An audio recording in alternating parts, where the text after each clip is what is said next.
I am not a historian, but neither are you. So, how about we the people learn this stuff together? Welcome to US 101.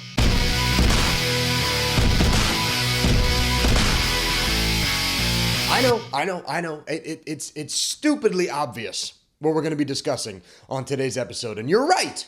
The legend of Pecos Bill must be debunked. I mean, really, who the uses a rattlesnake as a lasso? That's a dangerous animal. And on top of that, how do you even lasso a tornado to begin with? It's a funnel of wind. That's not even scientifically accurate. See, in a perfect world, that would be today's episode. But we live in a world where Donald Trump is president, which I guess in one aspect isn't so bad, considering that solely because of his actions, I'll always have historical material to discuss on this web series. So thank you, Mr. President. Thank you very, very, very much.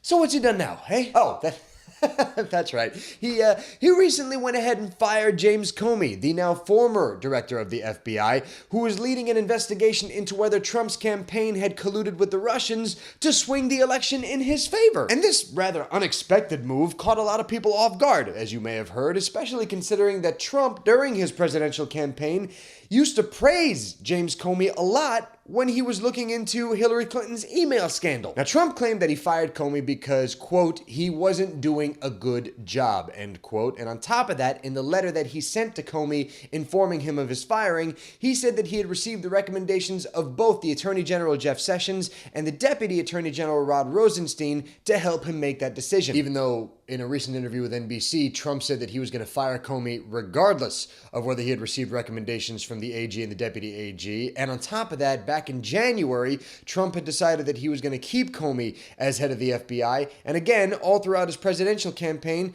did nothing but praise Comey, which has led many people to think that this firing of Comey was nothing more than a way for Trump to stop Comey's investigation into possible ties between his campaign and Russia. Now, if you were paying attention on Twitter, on Facebook, or even some of the cable news shows, a lot of people started comparing Trump to Nixon, specifically what is known as Nixon's Saturday Night Massacre. So what exactly was Nixon's Saturday Night Massacre? And for that matter, why is it even being compared to Trump's firing of Comey? I could tell you that, or I could introduce you to the following gentlemen. I give you Keith Hughes, history teacher extraordinaire, and the host of HipHughes History, one of the all-time best YouTube channels when it comes to American history. He's going to go ahead and break down the Saturday Night Massacre for you, because to be honest with you, he can do it a hell of a lot better than I can. Hughes, I give you my audience. Take it away, sir. Hey, Sammy, I heard you've been talking about President Trump and what's been going on in the news recently, and I thought we would do a little bit of some historical time traveling back to what everybody's talking about,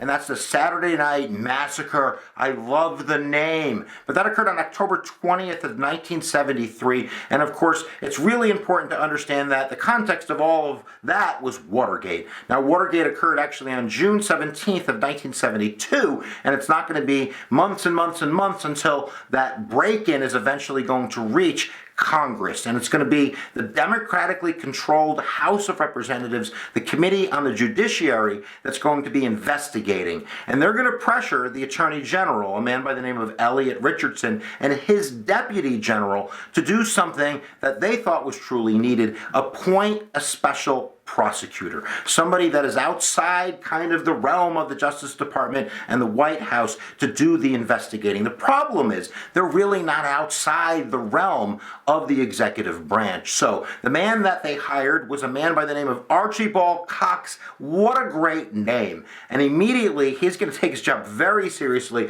and he's going to issue a subpoena to President Richard Nixon. He wants the White House Watergate tapes. He knows that they're out there. And President Nixon's going to stonewall this, claim executive privilege. He doesn't want to hand them over. This goes on for a few months in the summer of 1973 until we get to October 19th of 1973, where Nixon's like, I'll make you a deal. You can listen to them. How about Senator Stennis? Yeah, we'll have Senator Stennis listen to the tapes, and then he can kind of summarize them for you. Of course, this Mississippi senator is stone cold deaf.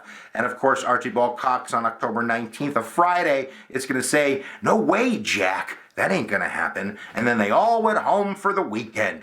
And the weekend, that Saturday, October 20th is the day that Richard Nixon is going to take action. He's going to order Elliot Richardson, the Attorney General, to fire Archibald Cox. Now, Elliot Richardson had promised the House Judiciary Committee that he would only fire him with cause. There is no cause, so Richardson's like, I quit. And then he goes to the Deputy Attorney General, a man by the name of William Ruckenshaw. I love saying that name even though I don't say it correctly. And he says, you fire him. And William says, no, I'm not going to do what I promised the House. I'm not going to do it. I quit. And finally, he gets to the third in command, the Solicitor General, a man by the name of Robert Bork. And the story from Robert Bork is Nixon said, if you do it, I'll give you a seat on the Supreme Court. And Robert Bork takes office as Attorney General and he fires Archibald Cox. So that's the Saturday Night Massacre. But it's not going to matter because Robert Bork is going to go on to appoint another special prosecutor that eventually is going to take down the president. So there you go, Sammy. We hope that we've given your audience the skinny on the Saturday Night Massacre. We hope that you're a little bit smarter than when you watched me. But I'm going to flip it back to you because if you're going to talk about politics and Trump, I'm a social studies teacher. I'd like to keep my job. Once again, guys, that was Keith Hughes, the host of HipHughes History, one of my all-time favorite channels about history on YouTube. If you've not subscribed to his channel yet, I highly recommend you do so. The man has been at it for a long time and he's got you covered on all facets of American history. Link in the description box to his channel, or you can click right here on the screen. Go to his channel, subscribe. It's the right thing to do. As for the topic at hand, let's discuss and debate in the comment section down below, guys. What do you think, man? Does Trump's firing of Comey compare to Nixon and his Saturday Night Massacre? Do you think that Trump's firing of Comey could very well be the start of his own Watergate? And for that matter, do you think that Trump made the right move in firing James Comey? Let me know your thoughts. And again, I know that this can be a divisive topic, so please let us keep the discourse, the rhetoric, if you will, civil in the comment section. Please, let's not bicker and argue like children. Let's discuss this like proper adults. And that is it for this episode of US 101, guys. Thank you so much for hanging out. Really do appreciate it. And as always, thank you to all of you that have subscribed to the channel. Thank you for